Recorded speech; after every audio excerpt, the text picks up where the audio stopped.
आइए आपको सीधा ले चलते हैं लखनऊ, जहां पर CM Yogi Adityanath press conference करे। क्या कुछ कह रहे सुनिए। का हार्दिक स्वागत अभिनंदन। इस सभागार में उपस्थित सभी पत्रकार मित्रों, छायाकार बंधुओं, आप सभी का मैं हृदय की गहराइयों से स्वागत अभिनंदन करता हूं और मैं आग्रह करता हूं अपने प्रदेश के मीडिया प्रभारी मनीष दीक्षित जी से कि इस अवसर पर माननीय मुख्यमंत्री जी का पुष्पगुच्छ दे करके, पटका पहना करके स्वागत अभिनंदन करेंगे। माननीय मनीष जी, माननीय हिमांशु जी हमारे सहप्रभारी जी हैं, पटका पहना करके माननीय मुख्यमंत्री जी का स्वागत अभिनंदन। आज की इस प्रेस वार्ता में मैं आग्रह करूंगा अपने उत्तर प्रदेश के यशस्वी मुख्यमंत्री आदरणीय योगी आदित्यनाथ जी से कि आज इस पत्रकार वार्ता में आए हुए पत्रकार मित्रों, छायाकार बंधुओं सभी का संबोधन करने का कष्ट करें। माननीय मुख्यमंत्री जी।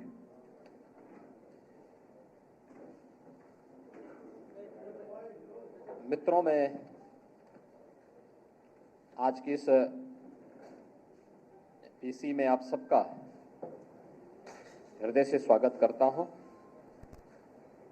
आप सब जानते हैं कि देश के 18वीं लोकसभा के लिए चुनाव प्रचार का कार्य तेजी के साथ आगे बढ़ चुका है और पहले चरण का चुनाव 19 अप्रैल को होने जा रहा है। 7 चरणों में होने वाले इन चुनावों को लेकर के भारतीय जनता पार्टी ने कल आदरणीय प्रधानमंत्री से नरेंद्र मोदी जी के कर कमलों से अपना संकल्प पत्र जारी किया है। भारतीय जनता पार्टी 2014, 2017, 2019, 2022 के जो उत्तर प्रदेश विधानसभा के चुनाव या फिर लोकसभा के 14 और 19 के इलेक्शन थे, इन सभी चुनावों में या राज्य विधानसभाओं के चुनावों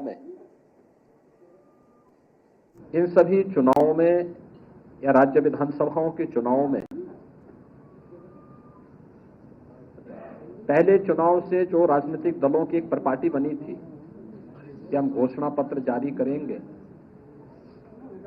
घोषणा पत्र नहीं बल्कि एक संकल्प पत्र भारतीय जनता पार्टी ने जारी करना प्रारंभ किया और कल भारत के संविधान के शिल्पी बाबा साहब डॉक्टर भीमराव अंबेडकर जी की पावन जयंती के अवसर पर प्रधानमंत्री मोदी जी के कर कमलों से भारतीय जनता पार्टी का 18वीं लोकसभा के लिए अपना संकल्प पत्र जारी हुआ है।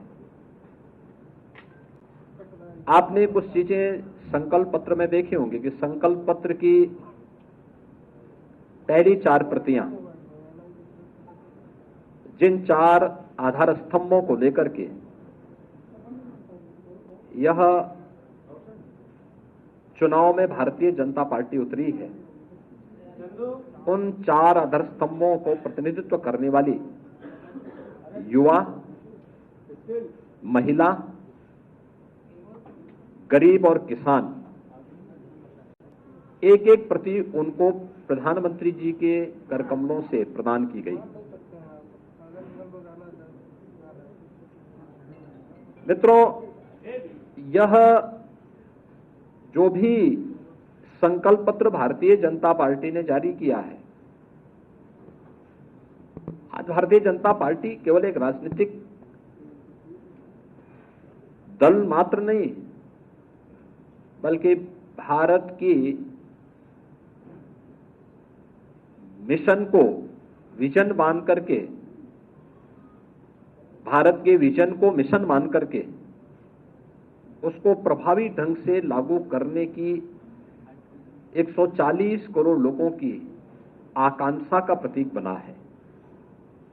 और इसीलिए इस पूरे चुनाव को जब हम देख रहे हैं तो जो देश का एम्बिशन है वह मोदी जी का मिशन है और जो मोदी जी का मिशन है, विजन है, वह हम सब का मिशन है। यह हर भारतवासी आज इसको इस रूप में लेकर के चल रहा है। संकल्प पत्र यह मोदी की गारंटी पर इस देश को विश्वास है और मोदी की गारंटी इस देश में आम जन की आकांक्षाओं का प्रतीक बना है। इसलिए थीम भी मोदी की गारंटी। मोदी जी ने पिछले 10 वर्ष के अंदर देश के अंदर जो परिवर्तन करके दिखाया है, जिस नए भारत का आज हम दर्शन कर रहे हैं,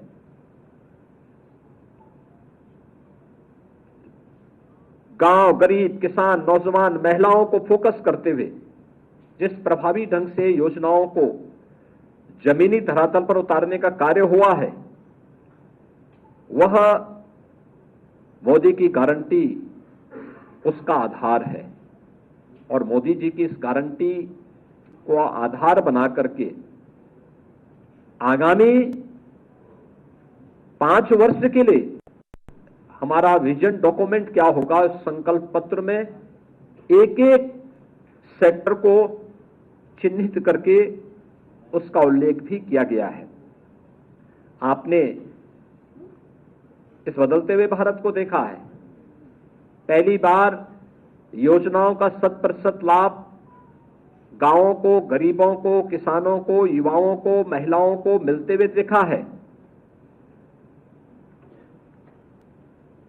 80 करोड़ लोगों को फ्री में राशन की सुविधा का लाभ कोरोना जैसी महामारी के दौरान प्रारंभ की गई।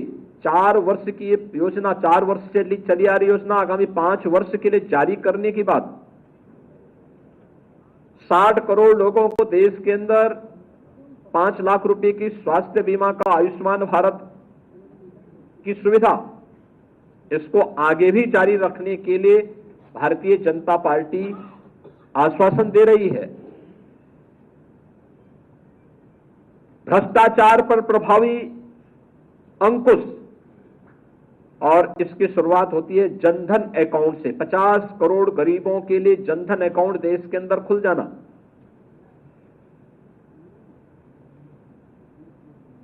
4 करोड़ गरीबों के सिर को ढकने के लिए एक पीएम आवास की योजना को उपलब्ध कराना। इसके दायरे को बढ़ा करके